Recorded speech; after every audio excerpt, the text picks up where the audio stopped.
Ladies and gentlemen, the world of chess is changing every single day. And chess prodigies are getting younger and younger every single year.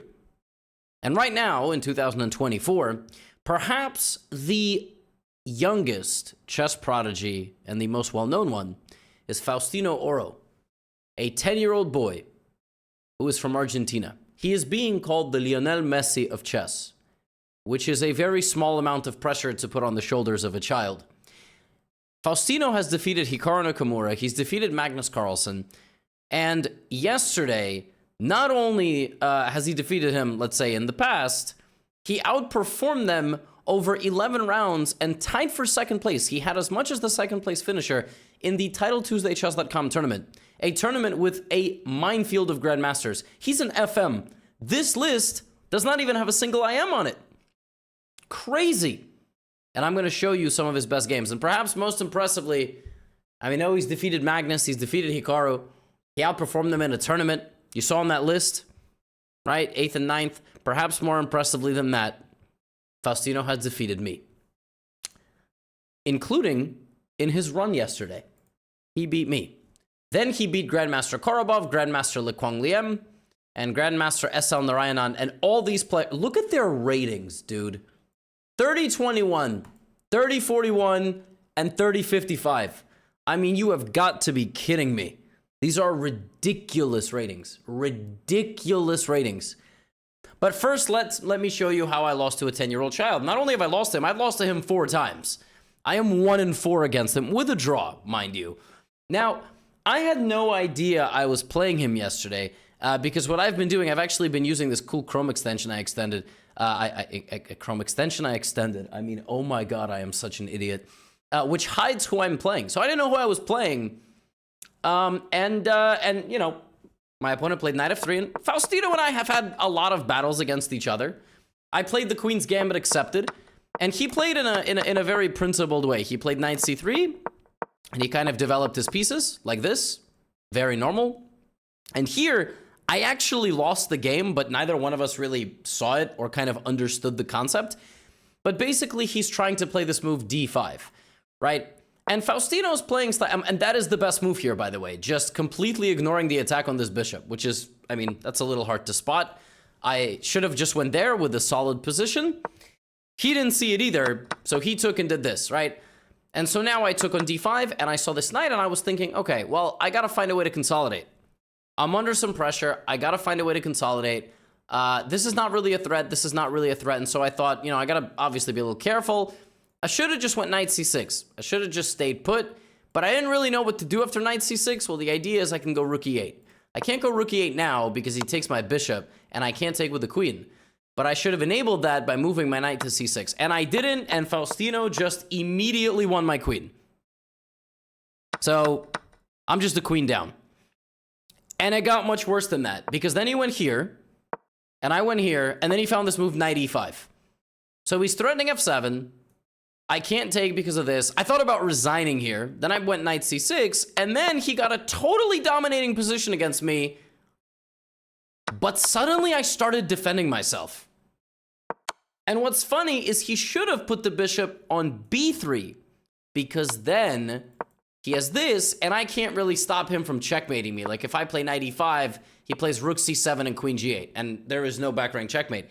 But Faustino misplayed it, and I got back in the game, and not only did I get back in the game, I was winning. I was winning in this position. It was very complicated. He's checking me. I obviously shouldn't take the bishop. I took the bishop. And I should just run to the corner, and then he's pinned. And I'm actually winning here in a completely insane sort of events. But instead, I went for the endgame, and I thought, well, you know, I have 2 bishops. Again, I had like 10 seconds on the clock, so stupid stuff happens. Yeah, now with 10 seconds on the clock, it's complete chaos. And then I proceeded to, for some reason, lose this pawn. I don't know why I did that. Again, 5 seconds on the clock.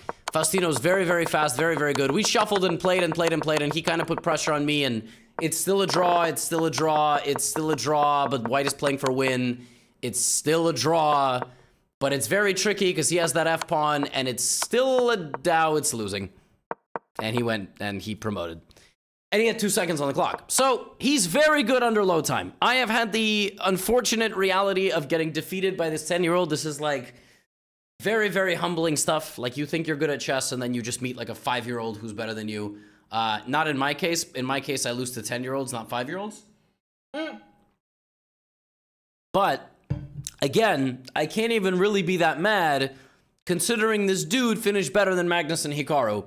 So let's look at some of his other games against slightly better chess players than myself. I'm rated 2780 Blitz when I'm on my game, but these guys are rated 3000. So Faustino versus Anton Korobov plays c4, e5, the reverse Sicilian, like this. And then he plays g6, b4. Korobov takes the center. Very solid setup by Faustino. Nothing too special. Knight bd2.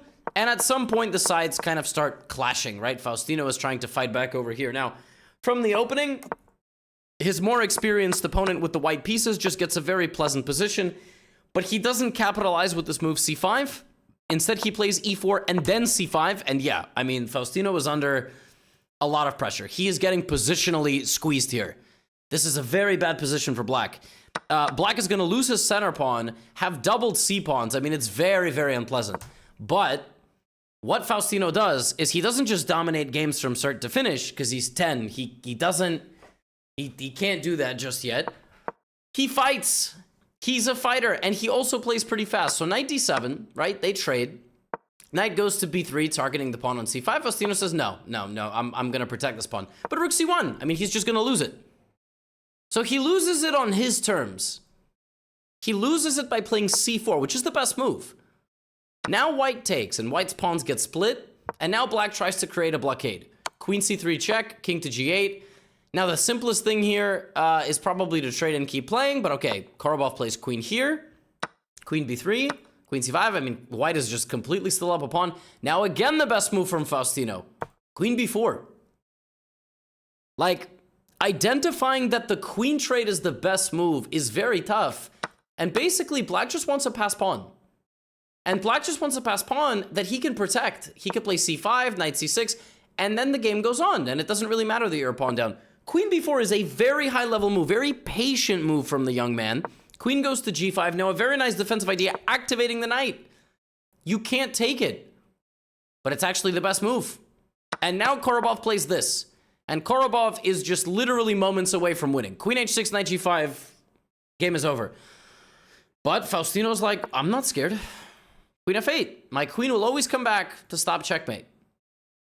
Okay. Now Korobov continues to attack. And also creates a getaway for his king. Rook e4. Faustino is down a minute. He is down a minute, and white is completely winning. Rook b6. And yet,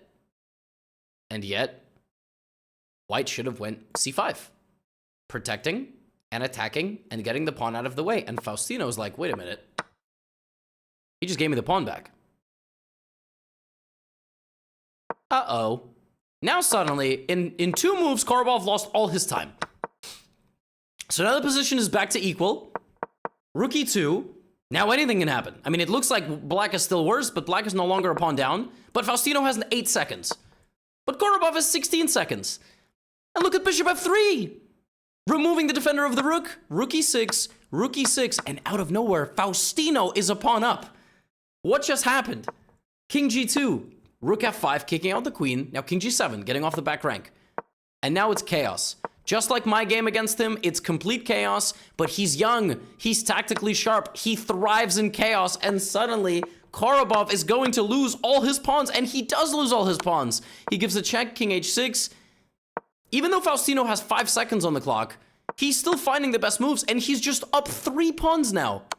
Queen h3, queen b5, queen g5, you give a couple of checks, and then you just go for a queen trade. And right here, Korobov lost on time. That's insane. He defended so well, and he wins. He just won that game, like defeating a very, very strong grandmaster.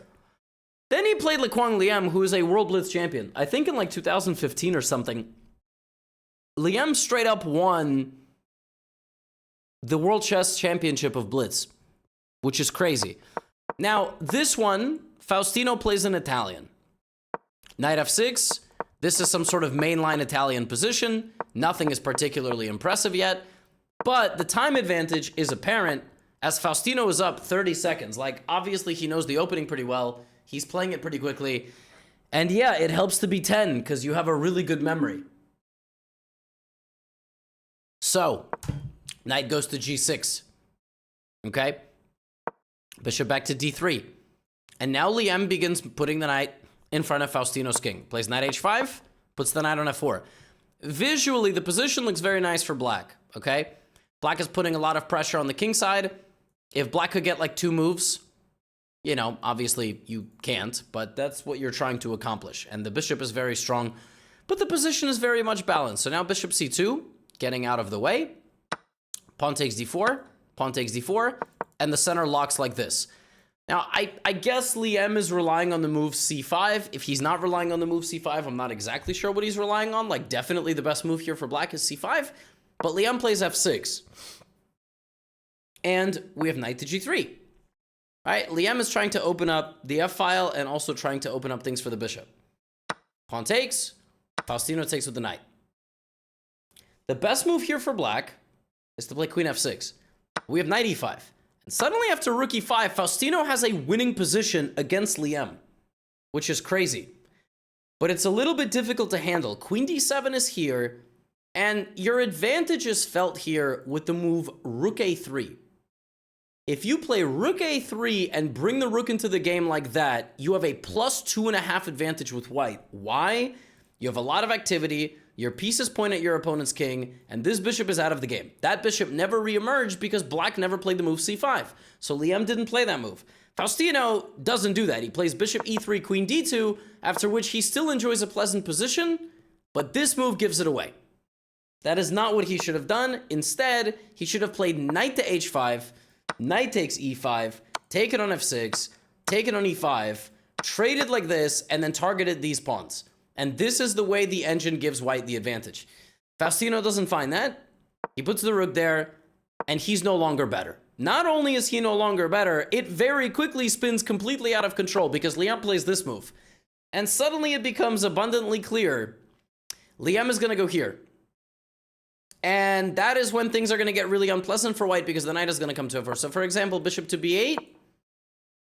Like, knight is coming to f4, it's going to be very unpleasant. So, at this point, Faustino says, I'm sacrificing the bishop. Desperate stuff, right? He had a big time advantage. He had a nice position. Rook h6, he's a big fighter, but now this beautiful knight f4, disconnecting the pieces, and Faustino has to trade, and he's just lost. He's lost. Plays rook e5. He's just down a piece. Now, he has 2 pawns for the piece, but he's just down a piece. Now, what black has to do here is play bishop to b8 and run the king to safety somehow. He begins running the king to safety. That's completely fine. Faustino plays knight h5. It's a good aggressive move, but you trade another piece. Black is just up a bishop. However, it's, you know, white is trying to go here. So what you should do with black is probably play bishop back to g8, after which there is literally nothing. At all. Because queen g5, rook h8, like I mean, black will very slowly consolidate and be okay. But it's blitz. And in blitz, weird things happen, like this move. And it's not really clear what Liam missed. I think Liam was so focused on this side of the board, he was like, queen g7 is smart because I'm going to put my queen on g8. If he goes rook h7, I'm pressuring him here, pressuring him here. He completely forgot he has a pawn hanging on the other side of the board. That's a hanging bishop. That's mate. Like, queen d8 is straight up mate in 1. So Liam goes queen g7 and hangs the game. Rook h7, game over. Queen a5, Faustino fights, gets the queen, bishop d4, and now he has to convert this position. He gives a check. Gives another check, brings the bishop back. It's not the most clean way because he's going to lose the pawn in front of his king, but he gives a check, gives another check, puts the king away, and now we still got a game on our hands. Rook b2, Queen f4, but it's looking a little bit precarious. Bishop c3, bishop g6, and Liam just lost on time. Liam had 1 second, and he just lost on time after this move. And it's not, it's not the best. Like, Faustino is winning 100%, but he's gonna have to get these pawns going. And in that time, I mean, black is solid. You don't have any fork. You don't have any forks. Like, if you check the black king indefinitely, I'll go king d6, queen f8, queen 7, queen d7, king b6. Like, I'm gonna run to safety. I'm gonna be safe. I might even go forward, by the way. I might even go to c5. In fact, king c5 is apparently better for black, almost. But Faustino kept fighting. He sacrificed the piece. He was lost. But it's blitz. It's complicated. He kept the fight going, and he beat Liam. And then he ended the tournament with the strong. This is not his best win because he beat Hikaru in a blitz game. But I mean, it's ridiculous. Like, again, dude is 10 years old. He learned chess like 2-3 years ago. How is this even possible? Like, it's absurd. So his opponent here is Essa Narayanan, strong Indian grandmaster. And we have a 2 knights Karo Khan. We have a Karo Khan from black, g6 by white. What? Okay. Just want to, like, apologize. My allergies have been absolutely ridiculous. Like, I wake up every day with a completely swollen face. I've tried Zyrtec, I've tried Claritin. None of it works. My eyes feel like they're gonna explode. That is why I'm, like, scratching my nose. And why I just called this white's move. Like, that is, yeah. d4. Principled move. Take, take. Bishop g7 and h3. A very solid choice. You don't allow black to put the bishop on g4. Black plays knight f6. You actually can just trade here. You don't mind. Black plays like this. And Faustino is a very straightforward player. He likes a straightforward game. He likes to take the center. He likes to develop his pieces. He likes a straightforward game. He likes to take the center. He likes to take the center. And he likes to develop his pieces. And that's exactly what he does in this game. Bishop e4. Rook d1. Look at this. I mean, this is exactly how you are taught to play chess. That's why he doesn't have to spend a lot of time on it. He and you are not much different. All right? You might have a full-time job. He doesn't have a mortgage to take care of, But you might have kids that are his age. You know what I'm saying? But at the end of the day, we all learn to put our pants on the same way. Backwards. All right? And then we realize there's a huge stain on them. So my point being, you got to develop your pieces. You got to put pieces in the center of the board. Like, he doesn't play that much differently from you. Then after that, it gets, a little bit different. So now he plays bishop e3. The thing is, now he spent 21 seconds and was like, I don't actually know what my plan is here. To be honest, it's kind of tough. So he overprotects the center, and black also brings his rook. Now, what do you do in this position? How do you beat a 30-55? Like, I get paired against these guys, and I'm like, how do you even beat them? Okay, you attack their pawns.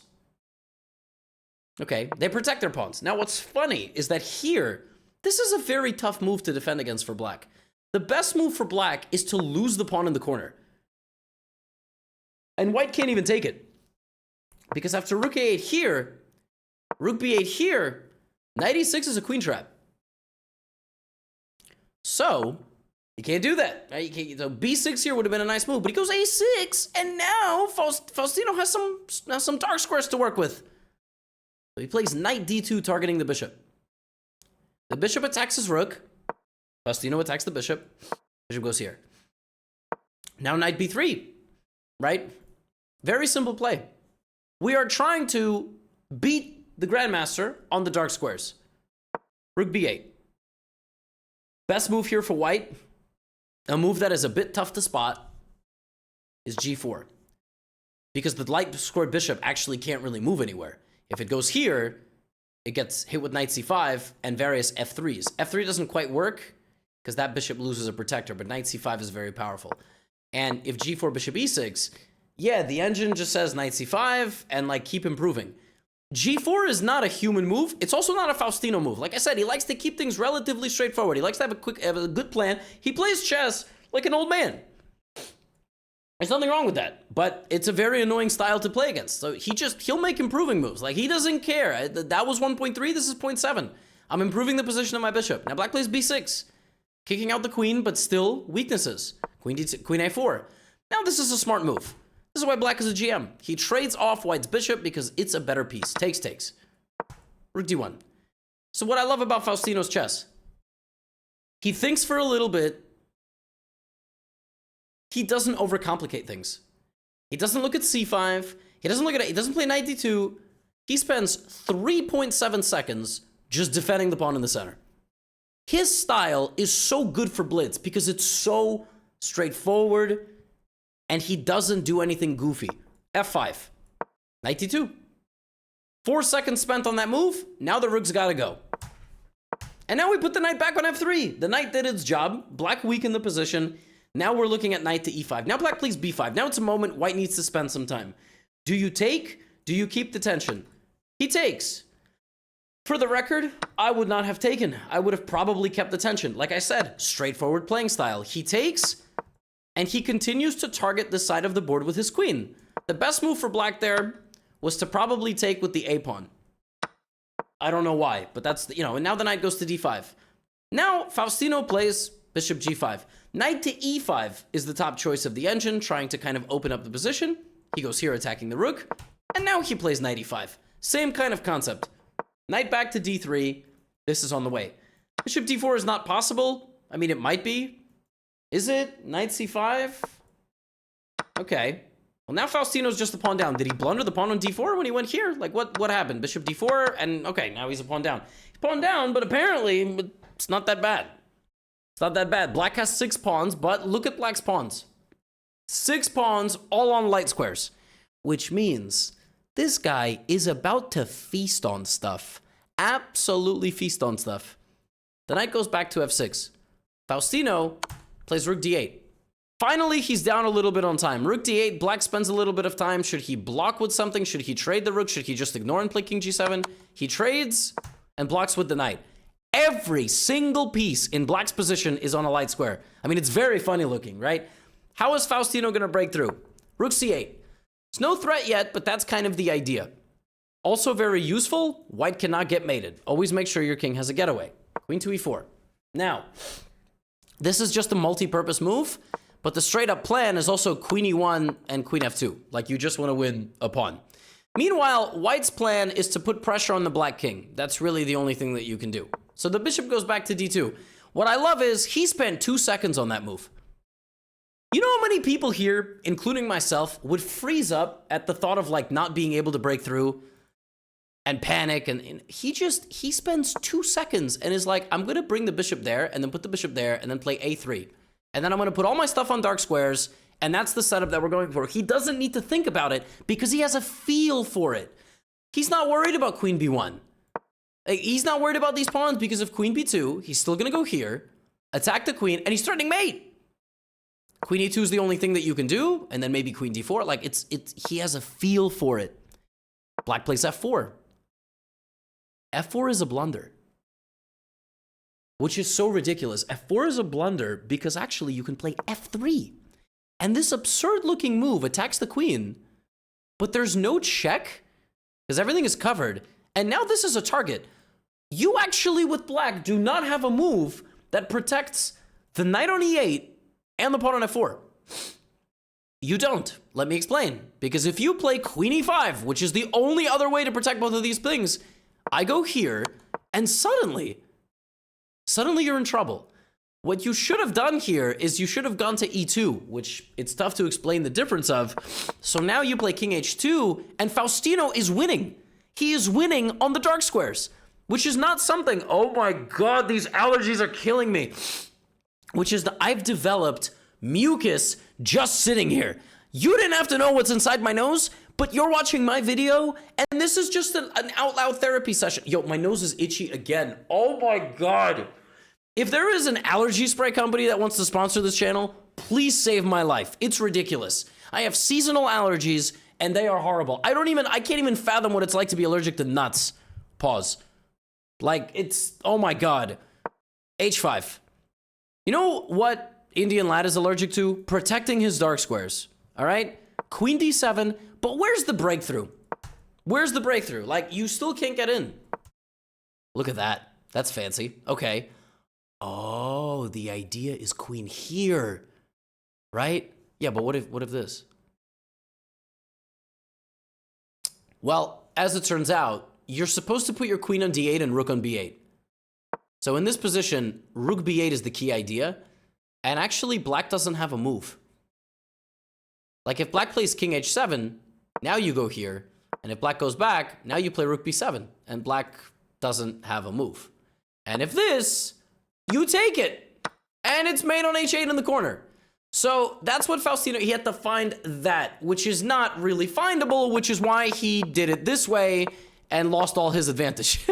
So he loses all his advantage, and suddenly the Grandmaster is coming down with g4, and I would lose this game 10 times out of 9, okay? I would lose so bad in one of the games, they would give my opponent 2 points. Like, once you realize you don't actually have a winning idea, well, the winning idea is you have to play, 20-48 with your pieces. You guys remember that game? Like, boop, boop, boop, boop, boop, boop, boop. Oh, my God. Like, this, yeah, and suddenly g4, and Faustino's completely lost. Completely lost. Crazy.